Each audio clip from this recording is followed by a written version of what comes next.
तो आज हम बात करेंगे स्ट्रीम ऑफ कॉन्शियसनेस के बारे में। स्ट्रीम ऑफ कॉन्शियसनेस एक नैरेटिव टेक्निक है जिसका एक्सटेंसिवली यूज हमें मॉडर्न फिक्शन में देखने को मिलता है। तो स्ट्रीम ऑफ कॉन्शियसनेस का मतलब क्या है?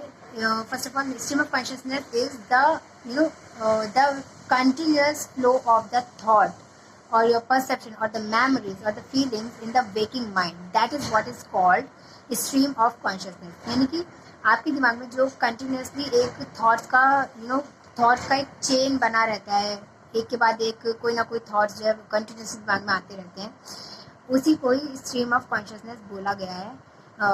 और ये सबसे पहले इसका जो प्रोमिनेंट एग्जांपल है वो हमें मिसेस डैलोवे में देखने को मिलता है, जो कि एक बहुत ही प्रोमिनेंट नॉवेल है वर्जीनिया वुल्फ का, जिसमें जो कैरेक्टर हैं क्लैरिसा डैलोवे, उनके पूरे एक दिन की कहानी दिखाई गई है, जहाँ पे वो एट दी प्रेजेंट टाइम वो एक पार्टी होस्ट करने वाले हैं जिसकी वो प्रिपरेशन कर रही होती है।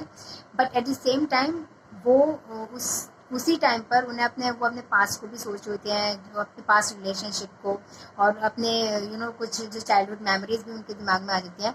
तो इसी को स्ट्रीम ऑफ कॉन्शियसनेस बोला जाता है। That while in the waking mind you are doing your present thing, but at the same time you are thinking about your past and some other thoughts come to your mind, which that is called the stream of consciousness. जो एक continuously thoughts का जो flow हमारे दिमाग में चलता रहता है, उसी को ही स्ट्रीम ऑफ कॉन्शियसनेस टर्म बोला गया। और इसका extensively use like I mention हमें मॉडर्न फिक्शन में सबसे ज़्यादा देखने को मिला है। तो आज के लिए इतना ही। Thank you so much.